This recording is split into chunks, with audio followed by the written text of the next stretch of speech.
Let's get started then. Thank you for being here. My name is Missy Ryan. I write about military issues for the Washington Post.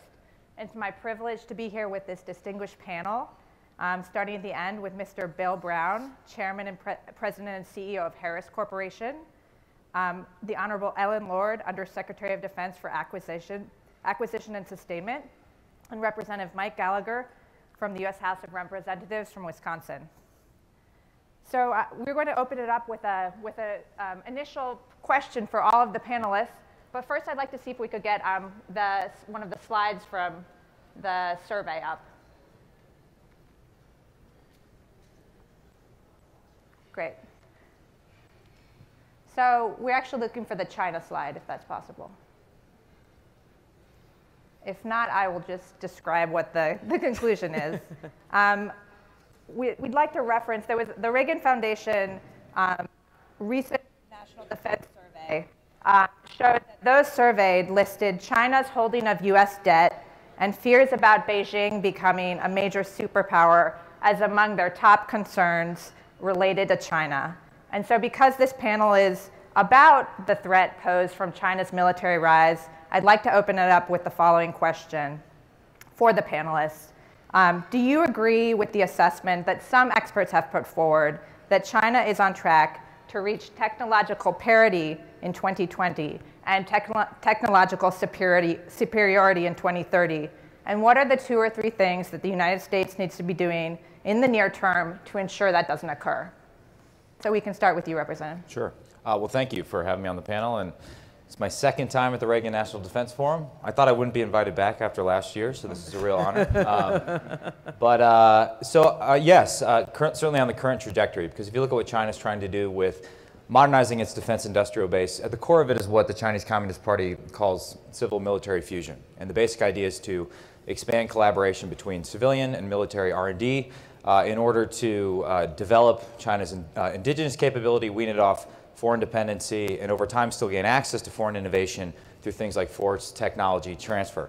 Sounds pretty basic and obvious, but for the Chinese, it's a bit of a departure given their past historical dependency on state-owned enterprises, which had a reputation for being pretty clunky. So I actually think if you contrast that, a good example of this, by the way, would be the PLA Air Force last year contracting with JD.com and SF Express to overhaul their logistics organization. So contrast the direction they're going with civil-military fusion with some worrying trends that I think we've seen here domestically. I thought Chairman Dunford was very strong and right to call out certain companies at the Halifax International Security Forum 2 weeks ago for their reluctance to do business with the Pentagon. At the same time, they are rushing to do business with China. And this presents a concern because at best, I think they could be allowing the CCP to further refine their instruments of authoritarian repression, and at worst they could be engaged in technology that will down the road result in the death of US citizens, for example. So I think one thing we could start to think about is expanding or bridging that gap by expanding sort of the lens of corporate social responsibility, right? And put aside the more controversial question of working on dual-use technology, but some low-hanging fruit, like human rights concerns. If, for example, you have a company that's working with China on AI facial recognition software that they could use to further enhance control in concentration camps in Xinjiang, then that would be a good opportunity to say, no, let's not do that. And that add on to that all the things that we have done in this year's NDAA to take a harder look at the way Chinese are investing in our economy here, give us greater tools to potentially understand that and push back against that, and certain other things we've done to push back on China abroad. I think there's actually a growing opportunity to get tougher in this space and at the very least halt the slide of our relative capability and hopefully over time reverse the trend we're seeing right now. Undersecretary. Thank you. First of all, thank you very much for the opportunity to be here at the Reagan National Defense Forum.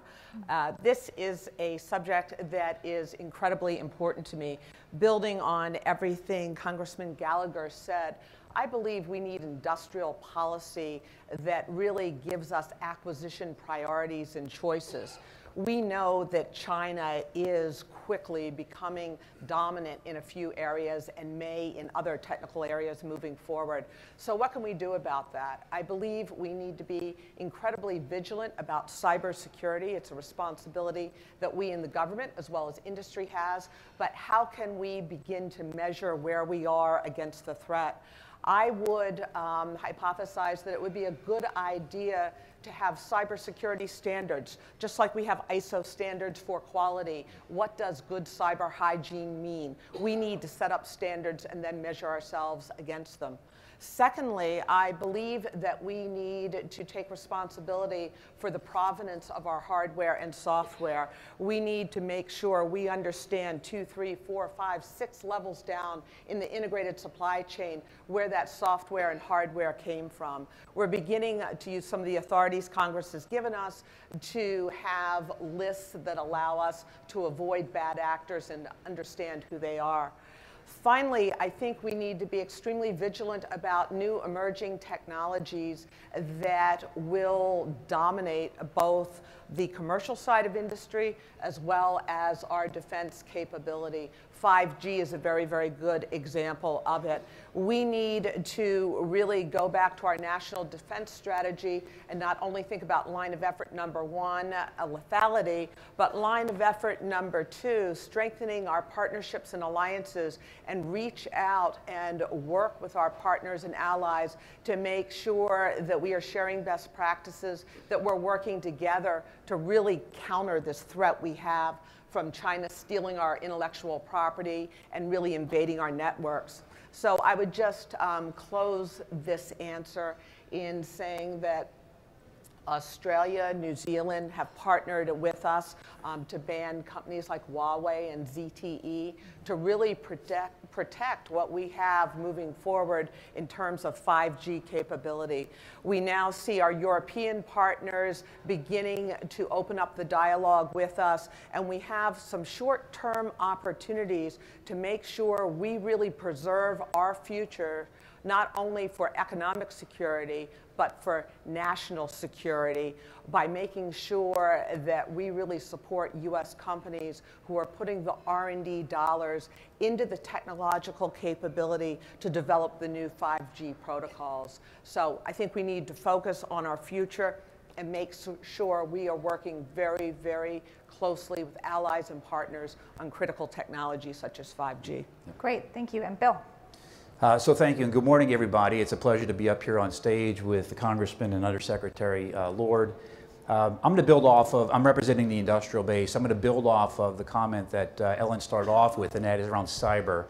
Because I think there's 3 things that we need to do. And the first thing comes with protecting the IP that we have today. It's no secret that China is very, very good at cyber espionage. They're stealing our trade secrets, our product capabilities, and we've got to defend against that. It's really across government, it's in the industrial base as well. It's implementing NIST standards through the industrial base, and not just with the primes or the largest suppliers, but also with the smallest ones, where I think the vulnerability is going to be the most prevalent. We are setting standards across the defense base in terms of how do you measure and assess cybersecurity standards across the defense industrial base, and that is something that's happening. We all in the DIB, we've got a very good sense of how we share information, threat intelligence around the industrial base. We've got insider threat capabilities that we've built over the last 5 or 6 years, and the DoD is now contemplating making cyber as a 4th pillar of sourcing, which I think is an important step to take. So number 1 really is about protecting the IP that we have today. The second, and it's no surprise coming from the industrial base, is we have to continue to invest consistently, reliably. 30 CRs over the last decade is not the way the Chinese invest in technology. They're thinking out multiple decades, and we're thinking out on average 127 days in a CR. And that's not really a way to invest. You know, the lack of certainty is really kryptonite for the business community. You can't plan, you can't invest, you can't hire. And it's even more important for the smallest suppliers who can't ride through the sequester. Between the top of the market and the bottom market in sequester, DoD budgets fell by 25%. 17,000 defense suppliers left the market. They shifted capacity. So when we think about vulnerabilities today to shocks, it comes because of the fact that we had a lot of people leave the market over the last 8 years, and that's due to the lack of consistent funding in the budget. And the third thing is we've got to develop an ability to more rapidly field capability to the warfighter. DoD is making a lot of progress in this area. Congress is supporting those initiatives. We have the RCOs, we have the Army Futures Command, we're contemplating changes in space, all about giving more capability faster to the warfighter. And that's going to be very, very essential in how we compete against China. Great. Well, you all raised some great topics that we're going to try to explore in a little bit of Q&A up here on the panel before we open it up to audience Q&A. And I was asked to mention that the audience can submit questions via the RNDF app, which is www.rndf2018.org, and that people viewing across the country online could submit questions via Twitter at #RNDF. So to start off the discussion, we're going to kick it off with Undersecretary Lord. Can you tell us how the Pentagon is reshaping its acquisition and budget priorities to respond to China's military rise? And what are the specific investments that you're making in the next 5 to 10 years to maintain the U.S. military edge? Absolutely. Everything we are doing in the Pentagon falls under the umbrella of the National Defense Strategy. And we call out very clearly 9 different technology areas that we're pursuing. We're going about pursuing those more efficiently, we believe, because of the restructuring we did, bifurcating AT&L into research and engineering and acquisition and sustainment. So we have R&E focusing on those 9 areas, with areas like hypersonics being of particular interest, AI, autonomy.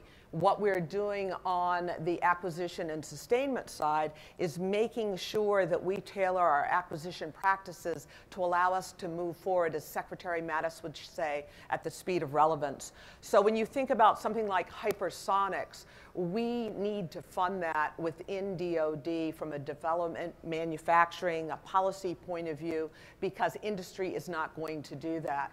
However, commercial industry is moving forward very, very rapidly in areas like autonomy and artificial intelligence, where China's leaping ahead of us in certain areas. So what we are doing is coming up with acquisition authorities and contract vehicles to allow us to be very, very fast followers. And that's something I am particularly committed to. Just yesterday, I was out here meeting with some small companies and trying to understand what we can do so that we don't get ensnared in this very, very slow process. So 2 things I will mention. One is we're enacting the middle tier acquisition, where we can bypass through formal JROC requirements process and get capability out to the field within 5 years.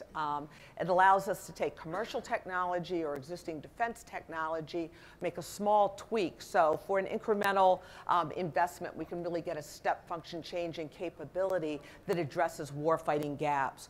We're also coming up with flexible mechanisms to buy launch as a service, for instance. We're doing that with large satellites right now. There's a gap in terms of capability for small satellites. And to Bill's point, industry needs certainty. I see my overarching objective as twofold. One, I need to get warfighting capability downrange as quickly and affordably as possible. However, at the same time, it's my responsibility to make sure we have a healthy defense industrial base, and the nature of that's changing. It has to be a healthy, ongoing concern where Wall Street wants to invest. Part of the way we can do that is be more flexible and fast in how we contract. So I want to make sure that we make it easy to buy launch as a service, for instance. Okay, and I have a follow-up question for you. Do you have the resources that you need in order to maintain the edge that we're discussing sort of in the medium term? And this is a subject that we're going to ask Representative Gallagher about in a minute, and came up in the morning panel as well. Well, the timing of this question is really interesting, as we are right in the middle of developing the PBR, which is a strategy-driven budget. We have finished basically the $733 billion budget. We're working on a version for $700 billion. But we know China as the adversary is all in government-focused industry effort. We need to make sure that we have the resources to do the same thing. We definitely have the intellectual capability. We have the strength of our allies and partners, but we need the fundamental funding to bring that all together to translate that into war-fighting capability. Okay. And Representative Gallagher, as I said, we heard this morning, and I was struck by something that Senator King said about U.S. defense spending as a share of GDP lower than it had been. And obviously we know about the unpredictability that has characterized the U.S. budgeting cycle in recent years. So how does that whole phenomenon impact our ability to compete effectively with China, and what are the prospects for returning? And I know you have your crystal ball here, so I'll ask you to gaze into that. What are the prospects for returning to a regular budget cycle? And if that doesn't happen, what can be done? Well, first, I hate to admit when Senator King is right. I see him back there judging me with twirling his mustache.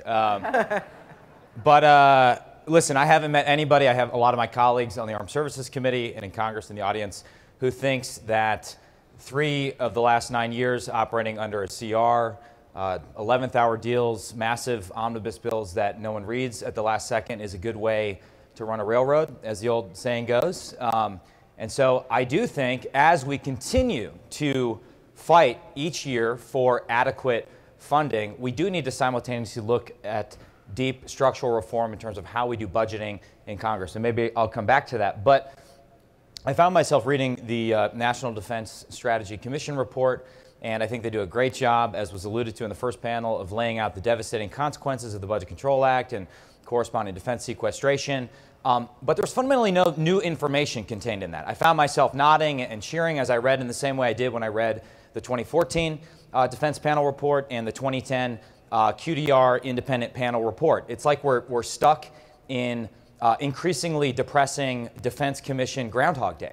And I think part of that reflects a failure, as my colleague and only friend in Congress, Liz Cheney, alluded to communicate adequately, to adequately communicate the benefits of U.S. primacy and correspondingly the costs of disinvesting in that, or what the costs of a multipolar or a bipolar world would look like, or even an Indo-Pacific dominated by China. And I understand as a Marine the sort of can-do spirit of the military, which says even when faced with declining resources or a more threatening operating environment or an ever more onerous set of missions, that, well, we can get it done. We can do more with less. But the problem with that approach is that it sort of masks the risk inherent in it. And I understand that the Pentagon has made this argument that they don't want to broadcast limits to our adversaries, but I would submit that when we have ship collisions, when we have aviation mishaps, our adversaries are getting the signal loud and clear. They can read through the lines in the way that perhaps the American public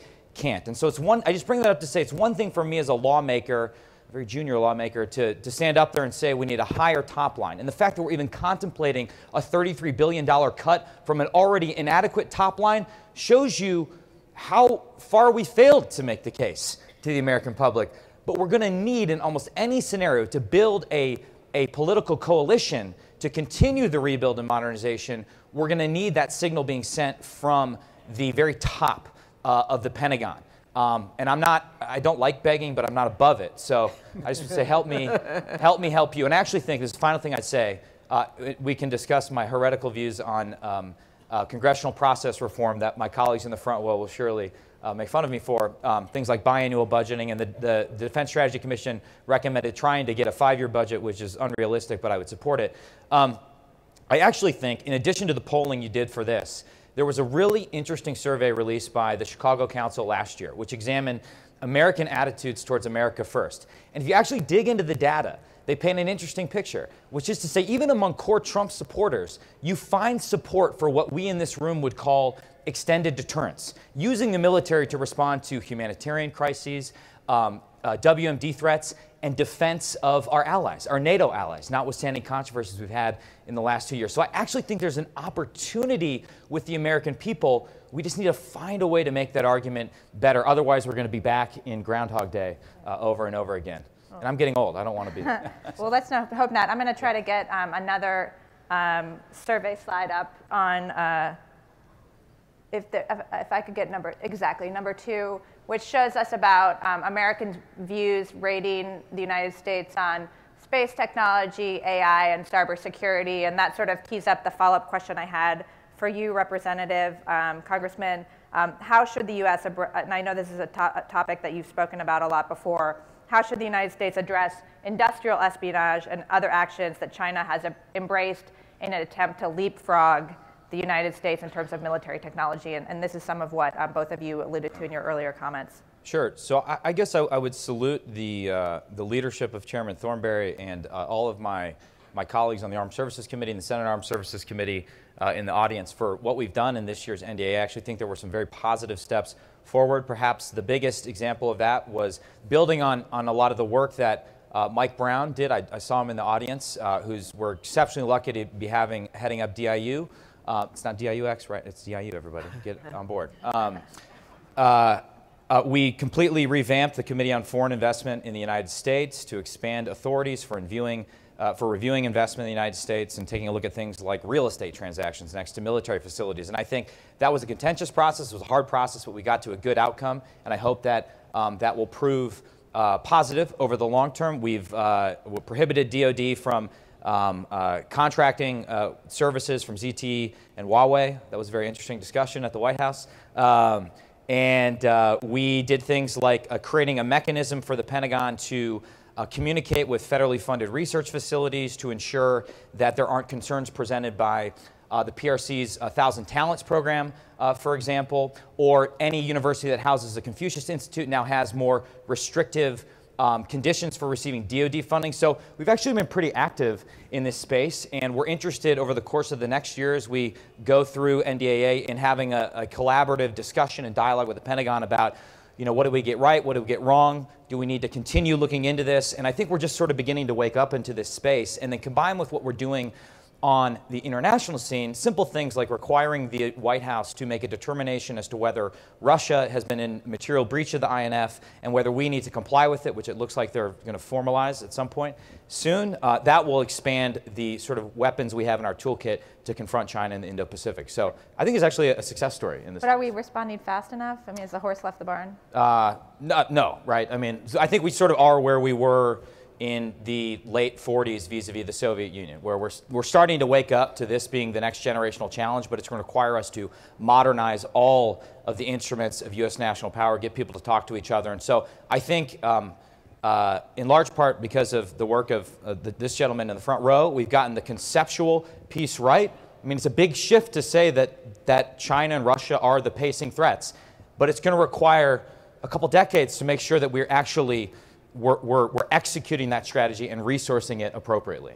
Great. Well, Bill, I'm eager to hear your perspective as the industry representative on these issues. And what I'd like you to do, if possible, is tell us what areas of technology or which weapons programs have the best chance of restoring and maintaining that strategic edge that we're talking about. So that's one question. And then secondly, what are the 2 or 3 things that we're not investing in that we should be? So I got that question. Thank you for that. Thank you. Speaking to a lot of military people in the audience. So Ellen referenced earlier the 9 or 10 top technology priorities, which I think is very important to focus on because they're there for a reason. They were studied, researched as where we either have a gap today or will have in the future.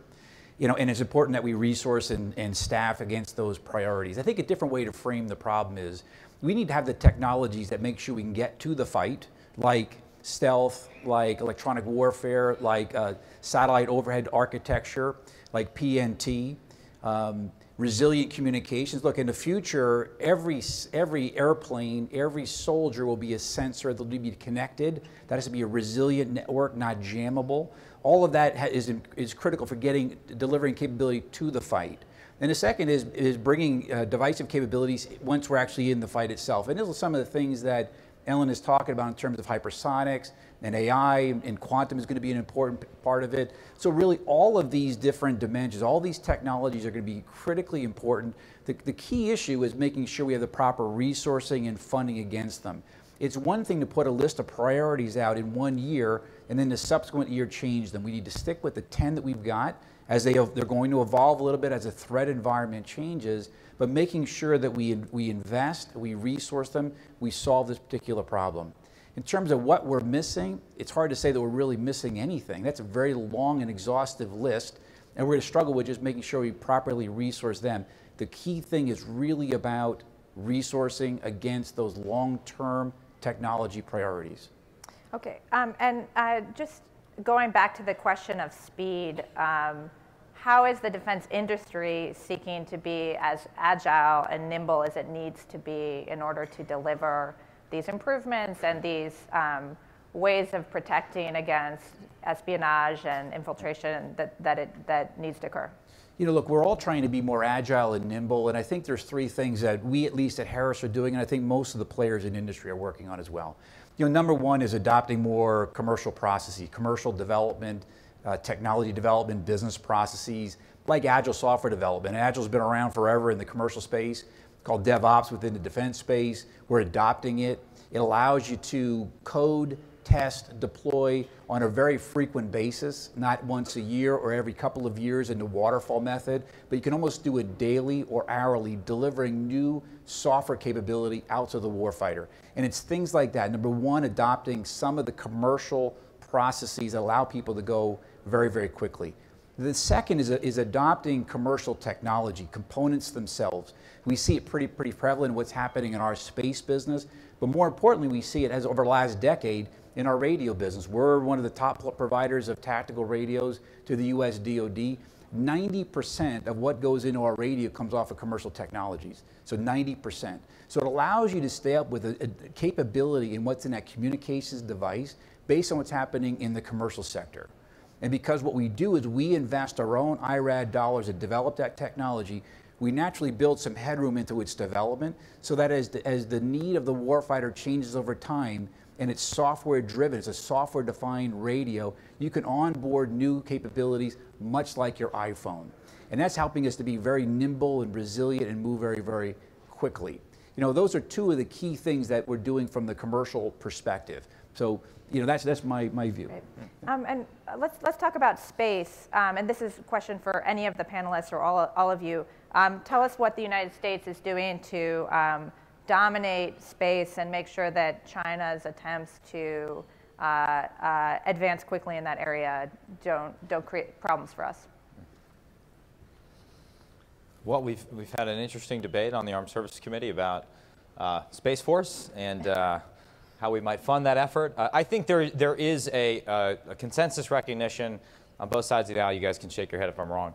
That we need to be doing more in space. That there's ample opportunity to streamline a lot of the different processes we have in space. That was not a shake. That was very ambiguous. Yeah. Jimmy Panetta, my nemesis.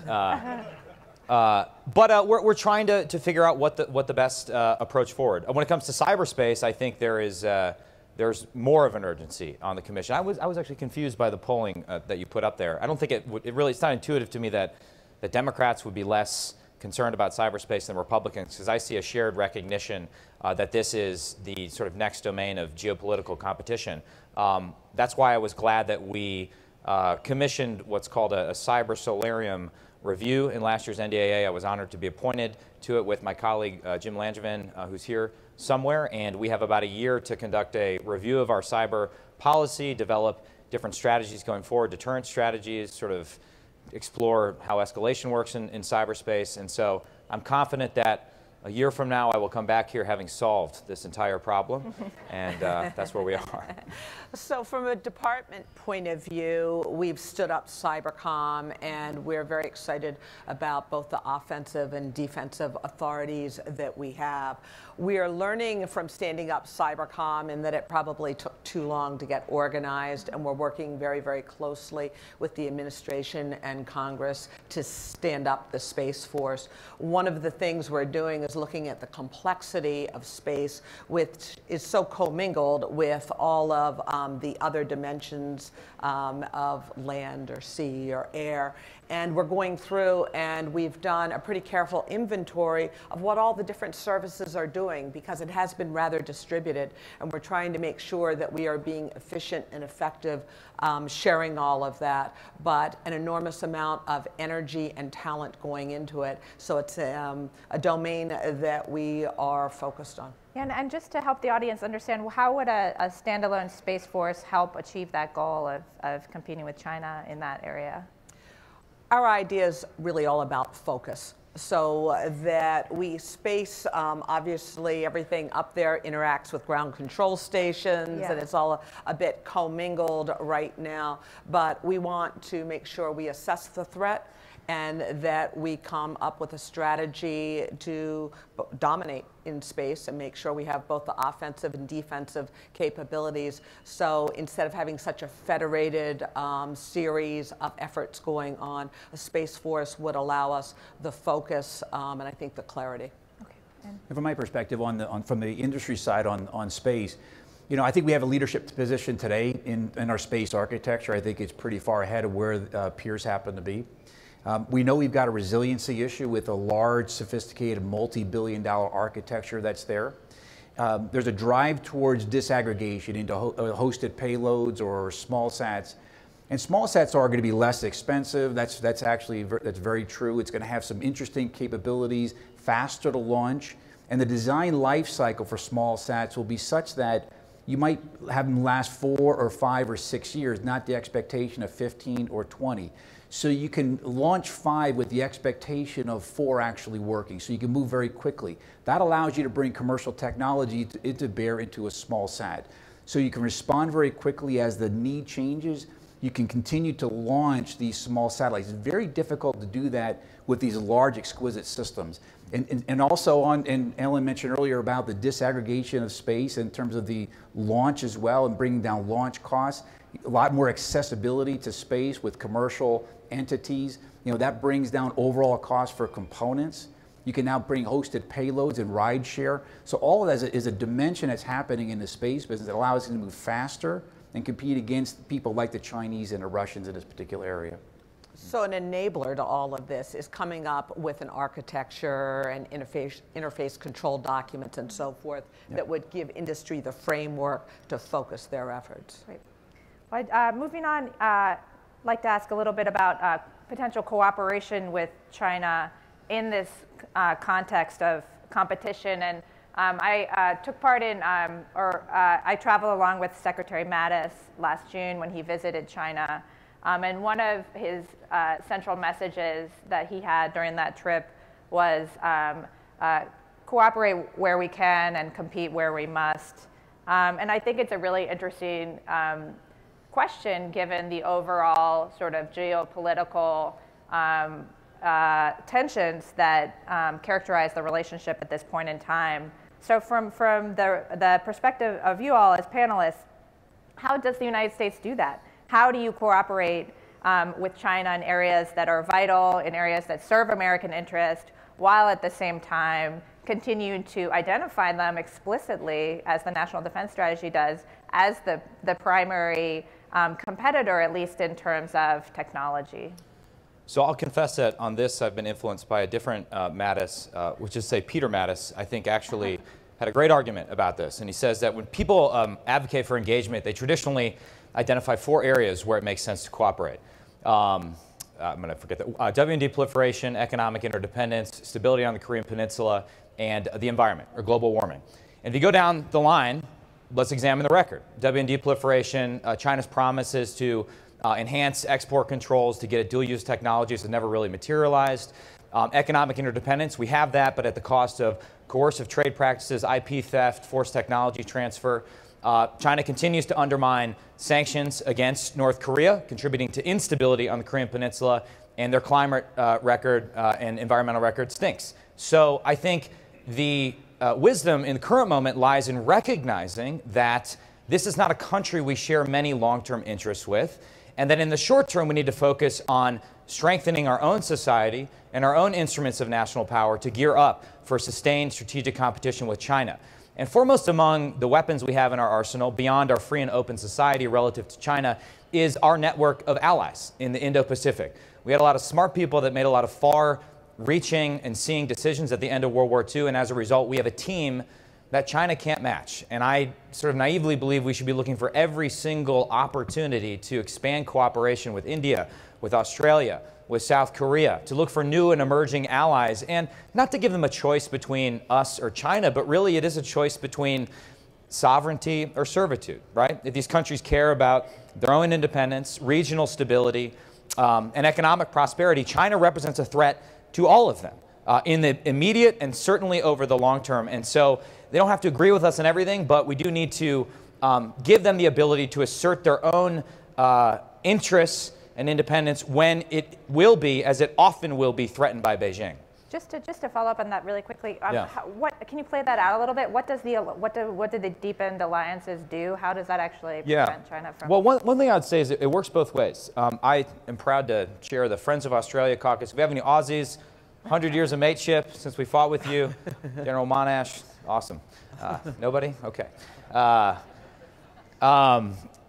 The Australians have really been the sort of, I think, the canary in the coal mine for the nature of Chinese Communist Party influence in their own domestic politics. And so I would say there's certain lessons we can learn from them. I think we should take advantage of every opportunity to have advanced basing and enhance our presence in the Indo-Pacific. Again, as I alluded to before, I think being freed from the restrictions of the INF will allow us to do a variety of things. And then in almost any scenario you play out militarily in that region of the world, it sounds simple, but you're just going to need more ships.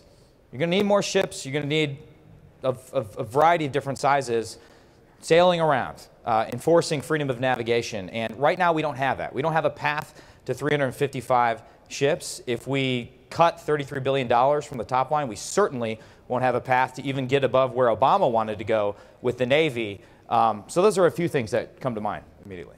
Yeah, Undersecretary. From my perspective, China's been very, very clear in what their ambitions are. It's all laid out in documents. I think we need to go back to our rule-based engagement and be very, very clear about the rules that we are going to live by, and going back to what Secretary Mattis would say, no better friend, but no worse enemy. Bill? Yeah, I want to build on the Congressman. He talked about allies and partners really around the world, and particularly in Asia. We've got a special relationship with New Zealand and Australia. We're now the largest defense supplier into India, special relationship with UK and Canada.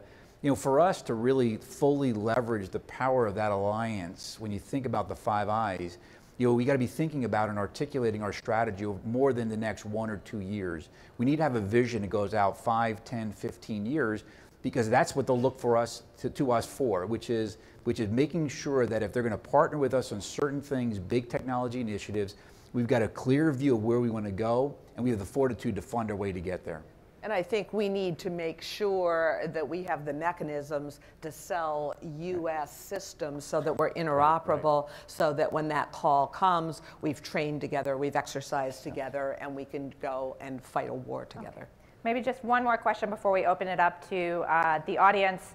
How do you balance the need for sort of mainlining these greater cyber protections, making sure that China doesn't insert malicious code into technology or put chips on hardware?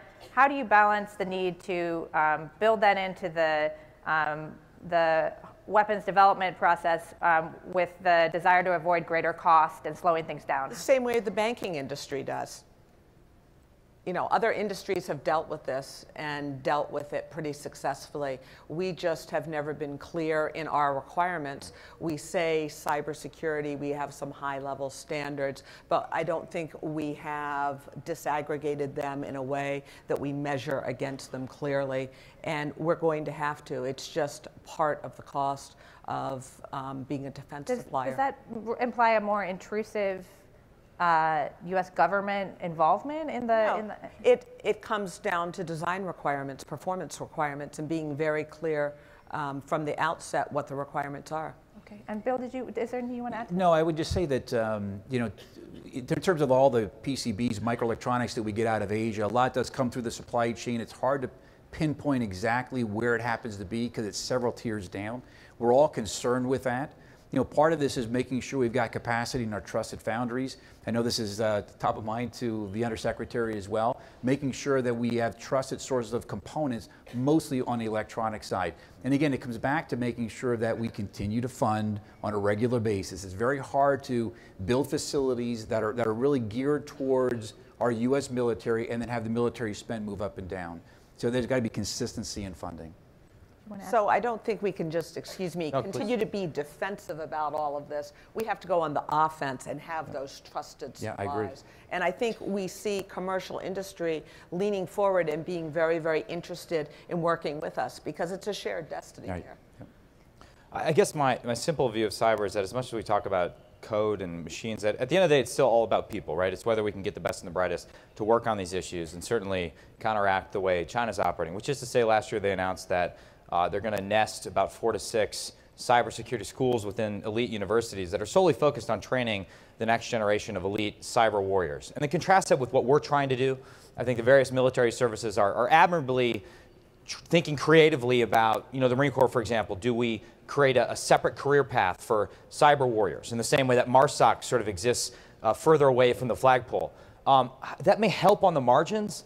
I just don't think it's going to be enough, right? Because one, I'm skeptical that the best, the sort of, you know, the geeks, you know, the talented geeks are going to want to get a high and tight and do pull-ups and join the Marine Corps. Or even if you were able to take someone who joined and train them to be elite, you'd lose them to the private sector. There's just no way to keep up with compensation. So exploring a more flexible career path or a way where we can harness civilian talent, I think, is a challenge. That's key, and we are working on a lot of different programs to rotate people in and out because you're right, people want to go to industry and make money. Yeah. But it's incredible in terms of opportunity to come in to the department and work across an incredible breadth of things they might not be able to do in industry. So it's up to us to create those flexibilities and programs to allow that because the mission is awesome. People want to come and work with us, but they don't want to wait 90 days to get a call back and 30 days to get a computer and, you know, on and on and on and on. We've got to fix some of these things. Totally. And before I get in trouble, I said geeks only because I am a geek, and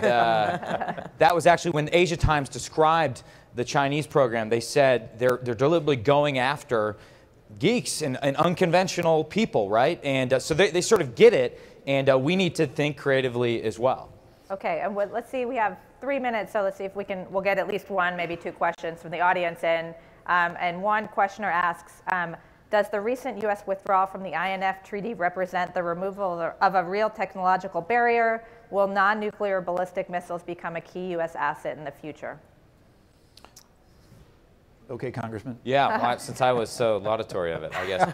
I think so. I guess the challenge is whether we have allies that are willing to house and base some of those ground-launched missiles with ranges between 5 and 5,500 kilometers. That's an open question, but I think it's an opportunity we should explore. And I'm also intrigued as to what this might mean for fostering some productive tension between Russia and China and some of the some of the capabilities that Russia is worried about from China. And so I think it opens up an opportunity. I could be wrong when we look back 10 years from now, but I know there's people much smarter than I that are considering this in the White House, and I'm glad that we're at the very least recognizing that, as the State Department has done since 2014, Russia is violating the INF.